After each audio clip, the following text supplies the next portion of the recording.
और ये जो ड्राइव शाफ्ट होता है इसमें दो जॉइंट होता है, एक यहाँ पे और एक यहाँ पे।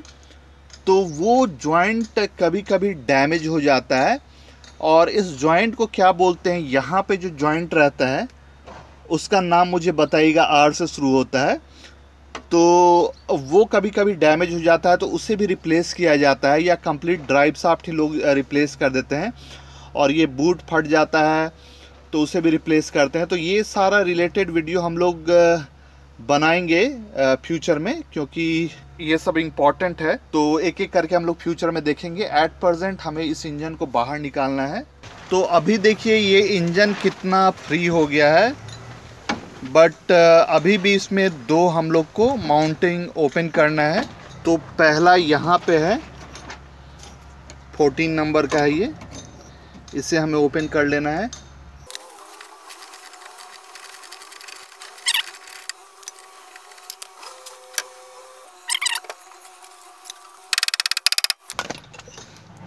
रस्टिंग से ये जाम हो जाता है। ये देखिए ये वाशर बाहर आ ही नहीं रहा है। ये देखिए एक बड़ा सा भी वाशर है। और यहाँ भी बैक साइड में एक माउंटिंग रहता है। तो इस नट को आपको ओपन करना है और उसके बाद इस कंप्लीट इंजन को आप बाहर खींच सकते हैं। और इसको आप अकेले मत कीजिएगा, थोड़ा सा डिफ़िकल्ट हो जाता है। और बहुत ही केयरफुली, 2 आदमी से, या अगर 3 आदमी रहे तो बेस्ट रहेगा। तो इससे आपको, ये तो ओपन हो गया है फ्रंट वाला, बैक साइड का भी हम लोग ओपन कर लेंगे और ये कंप्लीट इंजन को हम लोग बाहर निकाल लेंगे। और सपोज इस नट को आपको ओपन करने में प्रॉब्लम हो रहा है तो यहाँ पे ये जो वाटर पाइप है, ये देखिए ये क्लैंप यहाँ पे लगा हुआ है, इसे आप ओपन कर लीजिए। यहाँ से आप ओपन करेंगे तो यहाँ से बाहर आ जाएगा। और एक यहाँ पे रहता है नट, यहाँ पे ओपन कर लीजिए और यहाँ पे कर लीजिए। अगर आप ओपन वो नट डायरेक्टली कर लेते हैं तो ठीक है, नहीं तो ये जो वाटर पाइप है इसे आप हटा लीजिए तो इजी हो जाएगा। तो मैं सब कुछ ओपन कर लेता हूँ वो वाला नट, और ये कंप्लीट इंजन को मैं बाहर कर देता हूँ। तो दोस्तों मैंने इस इंजन को बाहर निकाल लिया है। और इसमें हुआ क्या कि कोरोना का टाइम है, लोग जल्दी आना नहीं चाहते हैं, तो कोई आया नहीं और मुझे ये खुद से बाहर निकालना पड़ा।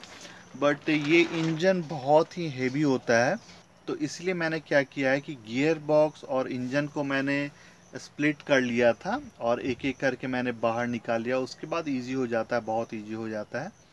अगर आप थोड़ा सा भी हेल्दी हैं तो उसको आप इजीली बाहर निकाल सकते हैं। मतलब इतना इजी नहीं रहेगा। गियर बॉक्स तो बहुत इजीली आ जाता है, बट ये एक्चुअली कास्ट आयरन का इसका हाफ इंजन रहता है, तो ये इरिटेट करता है थोड़ा सा। और ये आपका बाहर आ जाएगा। और यहाँ पे ऐसे भी क्लच का काम इसमें करना था, क्योंकि इसका जो क्लच था वो रिलीज ही नहीं हो रहा था। तो यहाँ पे देखिए एग्जैक्टली प्रॉब्लम क्या था।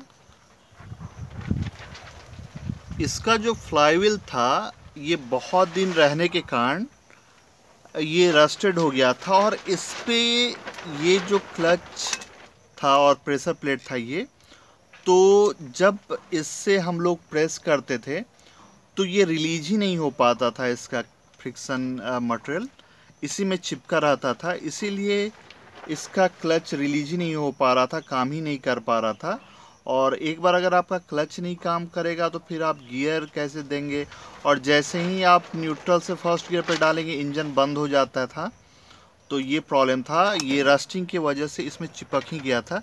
यहाँ पे आप देख सकते हैं एक्चुअली ये बहुत दिन से ऐसे ही पड़ा हुआ था और इंजन तो स्टार्ट हो गया था, बट क्लच ही नहीं रिलीज हो रहा था इसका।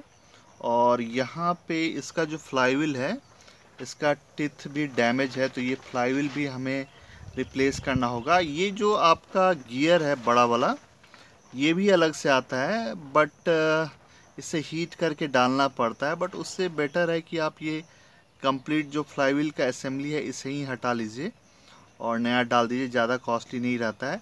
ये जो कंप्लीट सेट है ये अगर आप रिप्लेस कर देते हैं तो एक पीस ऑफ माइंड रहेगा। ये है हमारा गियर बॉक्स और बहुत ही हेल्दी कंडीशन में है, इसमें कोई प्रॉब्लम नहीं है।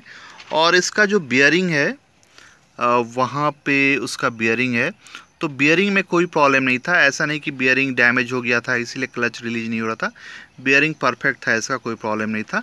मेन ये जो रस्टिंग हुआ था इसी के कारण ये प्रॉब्लम आ रहा था। और यहाँ पे अगर आप देखेंगे तो इसका टिथ डैमेज है, तो इसे हम लोग रिप्लेस करेंगे।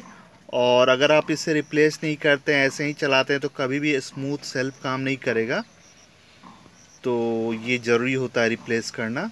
और अगर ये सही नहीं है तो आपका जो सेल्फ का जो बेंडिक्स रहता है उसमें जो गियर रहता है वो डैमेज हो जाता है, और वो डैमेज होता है तो ये और ज़्यादा डैमेज होता है। और बाद में फिर आप अप्लाई करेंगे और वो स्लिप करेगा, कट कट कट कट आवाज़ करेगा, अजीब टाइप का प्रॉब्लम करता है। तो इससे रिप्लेस करना इम्पॉर्टेंट होता है। और इससे रिप्लेस कैसे करना है, जैसे यहाँ पे जो बोल्ट्स है मैंने ऑलरेडी लूज़ किया है, ये देखिए यहाँ पे जो भी बोल्ट्स है इसको आप ओपन कर लीजिए, मैंने ऑलरेडी लूज़ किया है। इसे सारा को आपको ओपन कर लेना है। और यहाँ पे एक छोटा सा बियरिंग रहता है, उस बियरिंग को भी आपको रिप्लेस कर लेना है। ये देखिए बियरिंग है, इसे आप नहीं भूलिए। ऐसा नहीं कि सब कुछ रिप्लेस हो गया और वो बियरिंग छूट गया, तो उससे भी आप ओपन कर लीजिए।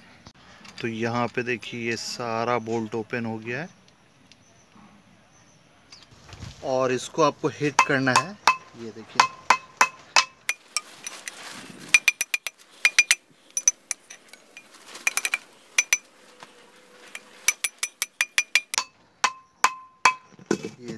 ये आपका बाहर आ गया। और इसमें की होता है, ये देखिए यहाँ पे की होता है। एक्चुअली ये जो फ्लाई व्हील होता है उसमें टाइमिंग होता है, तो यहाँ पे की है और ये की यहाँ पे जाता है, तो इसी से इसका टाइमिंग होता है सेट। एक्चुअली इसमें नंबर लिखा रहता है 1 2 3 4। जब आपका सिलेंडर का जो पिस्टन है टॉप डेड सेंटर में आता है तो यहीं से ये पता चलता है। तो इसीलिए ये टाइमिंग के लिए यहाँ पे की दिया रहता है इस तरह से। तो इसी तरह से ये है। और अब हम लोग क्या करेंगे, जितना भी रस्ट है सब कुछ हम लोग रिमूव कर देंगे और एंटी रस्ट अप्लाई करेंगे, और उसके बाद सब कुछ फिर से हम लोग इंस्टॉल करेंगे बहुत ही अच्छे से।